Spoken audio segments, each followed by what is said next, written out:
One death gives reason for a second. The second lends glory to a third. And I curse the Raven Lord who lit the torch for terror in these lands. Some say he was mortal, a warlord thirsting for power. And the bloodlust and destruction he unleashed was real enough. But I say he rose from hell. The land you're standing on now was burning with hatred. Humanity itself disappearing like smoke.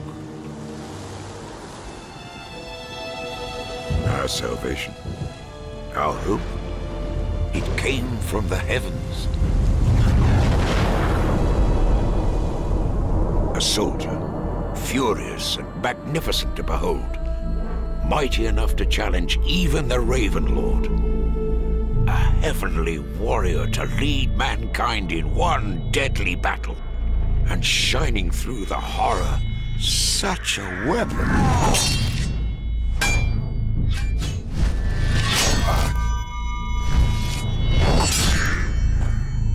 When the battle ended and our world was saved, the heavenly warrior had vanished. Only his weapon remained. And so was born the legend of our heavenly sword. And thousands would die for it. As generations passed, the heavenly warrior lived on only in legend. But his sword's hold on mankind had only just begun. Salvation, survival, and peace just weren't enough. No. Men tore each other's flesh apart to wield the sword's heavenly power. They murdered for it, butchered with it, and in turn were slaughtered for clutching it.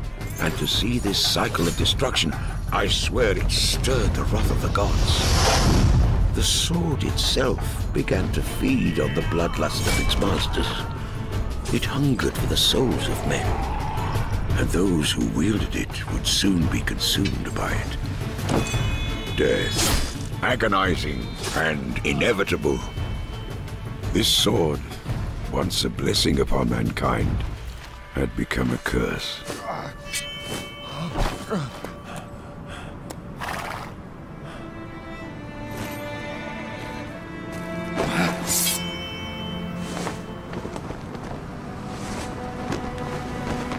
And that was the beginning of our clan's story. With those first nomadic warriors who forged our legacy and duty to be sole custodians of the sword, to keep it from the grasp of mankind, and so protect the world from its insatiable appetite. Our forefathers moved ever onwards, a symbol of hope for the land. So be proud. For years our clan sustained this tireless vigil, and as we roamed, we waited. Waited for a day of glory so long foretold, when the legendary warrior would return to these lands and reclaim his heavenly sword.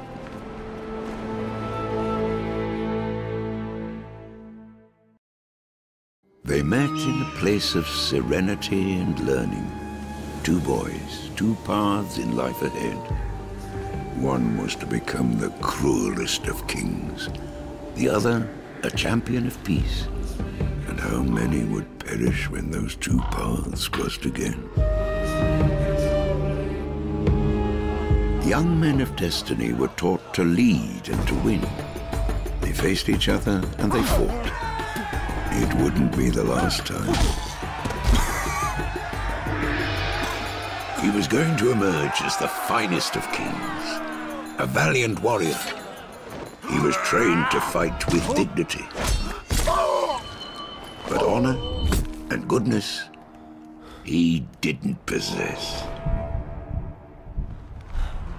Humiliated, scarred with defeat, his black heart brooded. He dreamed of a glorious future. But those secret hopes were swiped away with violence and contempt. He vowed revenge, and this much he knew. his time would come. I tell you this, he was as malevolent and vicious then as he is now. And he thirsted for power.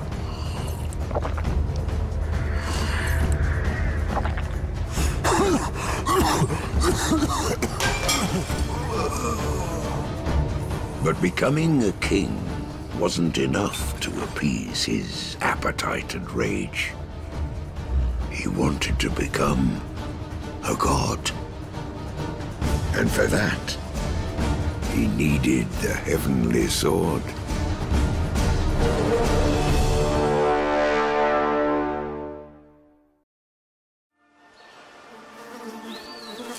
Protecting the heavenly sword from the greed of mankind was an unforgiving life for the clan.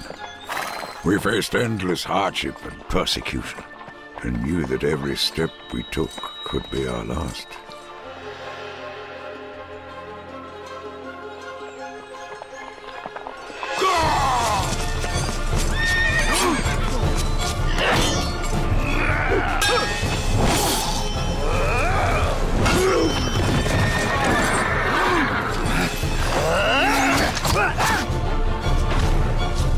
Yes, I fought, and I killed, just as my father did, and his father too, because we knew that the day would come when our struggles could finally end.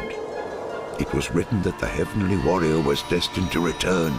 In the year of the Firehorse, on the 5th day, he would reclaim his sword and lead mankind to salvation.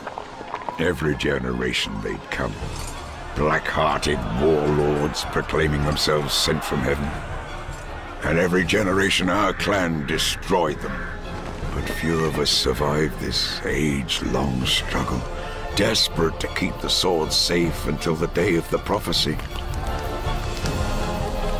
Then at last, the time had come. The Heavenly Warrior would return in a divine birth, a boy savior to grow and lead us into an age of peaceful glory.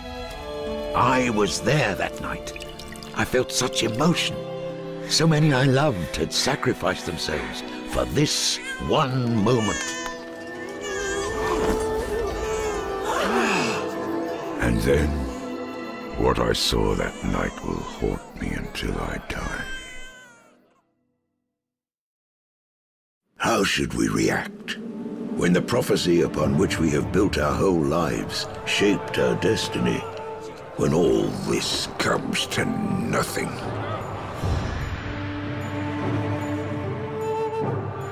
So many were sacrificed, and even that fateful moment claimed one more treasured life.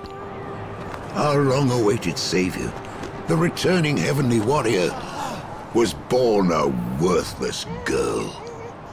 A violation of the prophecy, the death of our hopes. How would this thing save us? Does such a cursed one, a mewling portent of doom, really deserve to live? As our leader, a father, and the bravest man I've ever known, he made his choice.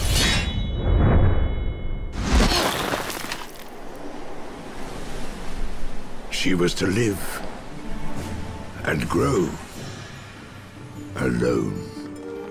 Begrudged and despised, blamed for every hardship, every loss to our dwindling clan. But through those lonely years, her solemn father was quietly creating a warrior. And now this courageous girl, this jewel we came so close to crushing, is our last and only hope.